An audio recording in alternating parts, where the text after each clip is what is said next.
Apparently, consumer interest in extraction shooters ranks among the lowest. So why do developers keep making them? Let's talk about it.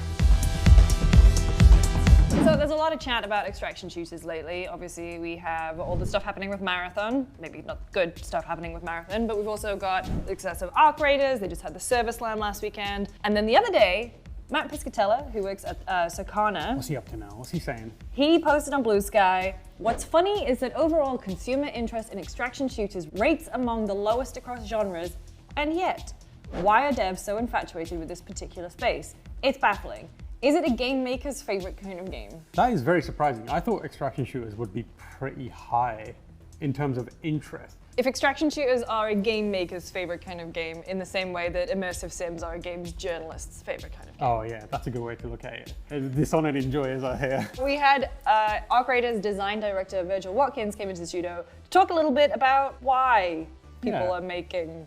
Yeah, I mean, he came in to talk about Arc, but then we were like, why do people keep making this? Yes. And he was like, first of all, relax. Second of all, let me explain to you why. So we'll kick off with this quote from him, because we asked about why Embark, released the finals, working on the finals, also decided to get into the extraction shooter space. And turns out it was all thanks to a little pivot, so take it away, Virgil. The main factor that led to the pivot itself was the fact that we just couldn't get a game mode together that was repeatably fun. We had a lot of very interesting tech going into our enemies and like amazing art and world building going into it, but the way the sessions were structured, you'd have fun maybe 1 out of 10 times. You knew you had to go kill a giant robot and that was cool, but there was nothing for you to do in between. So we tried more structured things like a mode where you went into an area and did objectives and then the giant boss would arrive, or a mode where you were defending one of the outposts and it was kind of like a wave-based thing. And those were better, provided more structure, but again, it lacked a reason for you to ever repeat that, because most of the game lacked any sort of meta to it. You didn't have what we have today where you go back home and craft or do things or expand your way of play. So we just kept coming back to the fact that while it offered a novel experience, there was nothing to keep you coming back to it. You'd go, that was fun, but why? We had just done like a test, a public test, limited at the time, and saw the results from that, and the direction group at the time kind of went away, and we had our big summer party and we're celebrating a good test, and then come back and they're like, well, we're changing everything. But it honestly was for the better. Like, I think a lot of us were unsure or even skeptical of how we would ship what that game was trying to be. And certainly for us being such a small team relative to the amount of content that type of game implies, it really wasn't a good prospect for us to make enough stuff that players would keep playing for that many hours. I think it really just made sense to move forward with the plans for PvP as a thing and then start shaping our game around that and then the meta that comes with it. So how could we take the tension and the risk and the stories that come out of extraction games and put that into the world we've created and utilize all the learnings and PvE elements that we had to make that into something. From the outside looking in, when I think about extraction shooters, is something like a Tarkov doesn't feel very approachable to me. And I feel like Marathon, certainly, yes, this is more approachable to me, maybe in terms of the ease at which, I guess, you would kind of get in, and like, it didn't seem as daunting dealing with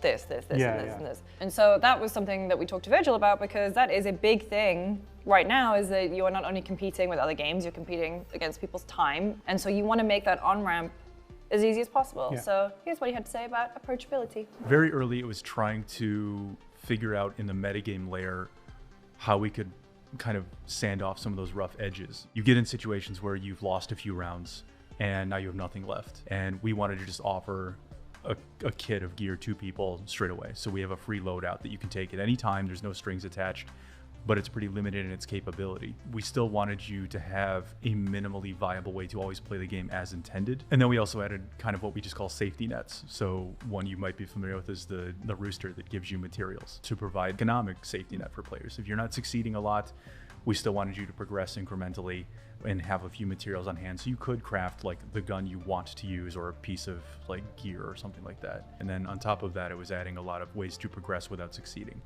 Do a quest, get some XP, finish a challenge, something. So these things carry with you even if you don't extract at the end of a round. I think the thing that really happens with extraction shooters is there's the story part of it. Yeah. There is the starting with nothing, hopefully ending with taking a big sack full of loot out, escaping by the skin of your teeth type of thing. The stories that we would play, like we're playing Overwatch or Call of Duty, would be the stories of crap that we would say as friends, like fun bits. It would never be a specific moment in a game, really. Whereas in extraction shooters, it's like, oh, do you remember when I got down and then this and then I had this and leaving that kind of thing. The kind of metrics that you use to judge whether you're having fun or being successful feel way more varied, diverse, and a little more forgiving on the extraction shooter side. Compared to battle royales and standard multiplayer games as well. Your kill death ratio, how you're contributing. But in an extraction shooter, it could be as simple as, I didn't kill anyone, but I managed to get out with a new weapon. Yeah. So it's not as contingent on you being super sharp with a mouse or a keyboard or your controller and nailing headshots, which I think means, as you said, the barrier to entry and approachability is much better. So you can do a bunch of different things. It's the same way that when we played Overwatch, it was like, sometimes when you weren't having a great kind of session, you'd be like, I'm gonna heal. And I will be in the back holding M1 skillfully. Exactly. That means that even if you're not performing super well, you have a story to tell. You're contributing in a way that is still significant. And I think that's something that extraction shooters get really, really right, even amongst the complexities of an extraction shooter design, economy, et cetera, et cetera. So Arc Raiders is out next week, and it is very strange seeing the story of Arc Raiders versus the story of Marathon. I don't want to certainly be kicking them while they're down. We want games to succeed here. We actually spoke to Virgil a little bit, not to dig or anything, but to get his perspective on that comparison that's being made. Like obviously there are a lot more extraction shooters. It's a much more in vogue game mode. Yeah. But we were interested. It's like, what's it like to watch when everything's going right for you, but not necessarily going right someone else. for someone else? I mean, any outside information that we can get is always great. So if someone else can take a leap and maybe not succeed at it, or do and then have to reshape some other elements around it, I think that's good information to have. It was interesting during our tech test too to have them, alongside us there and kind of. It was a very good sort of A/B test almost of like things that we had opted not to do or had opted to do and how that kind of shook out. So certainly it's good for contrast, I suppose. The thing that I wrote about in my preview and we talked about is the game overall, Marathon. It didn't feel like it had something new to provide in the genre. And in the extraction shooter world, it's something that players can pick up on way more acutely than pretty much any other genre.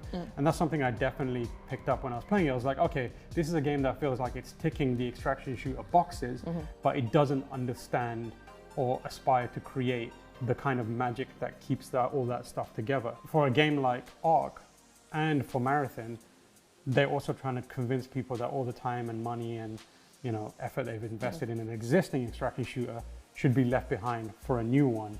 And that is a tricky thing to do because you need a real unique idea, you need a hook of your own, but also you can't stray too far from what that core experience is, which is really, really tricky. And that is something we asked Virgil about. How do you strike that balance? And what is the key challenge for a new extraction shooter that you're facing, and what Marathon is facing, and no doubt what other extraction shooters will face. We've gone through internal iterations where we've had mechanics and then removed them. Even if the mechanic itself was pretty solid or fun, it did not make sense in the context of the whole game. As I mentioned, with things like our safety nets in the game, so free loadouts and stuff. Other games have like insurance systems, for example, to get some of your gear back, and we tried stuff like that. It just really didn't seem to fit, or it would have had to been shoehorned in so much that we just kind of went for an alternate approach that ideally at the end achieves the same result, but works inside of what our ecosystem is. So why do you think developers are so infatuated with extraction shooters? Do you think it's a boardroom decision? They see the success of things like Hunt and Tarkov and are like, hey, we want to get into that? So Evan from PC Gamer replied to Matt's kind of statement. Extraction shooters are an evolution of an evolution, and that's where a lot of like novel, interesting new ideas stand. And I think when you look at it from that perspective, it can read as developers are interested in it because it does have that space within where you can be novel and create new ideas. You can have moments within moments. Yeah. The problem is with meta progression on top of those moments. Exactly. If it's a evolution of an evolution, and the original starting point is something that you know is a success, that being a first-person shooter, you know that you're on a pathway which, if you can get enough right, you have an inbuilt interesting audience already, because people play shooters, you know. All right, thank you for watching another episode of Spot On. We'll be back again in a couple of weeks. In the meantime, you can find us here on GameSpot, or Tam, you're at? I'm TamoorH.com on Blue Sky, and at TamoorH everywhere else. I'm Lucy James Games everywhere. So we will see you in a couple weeks. Thanks for watching. Bye.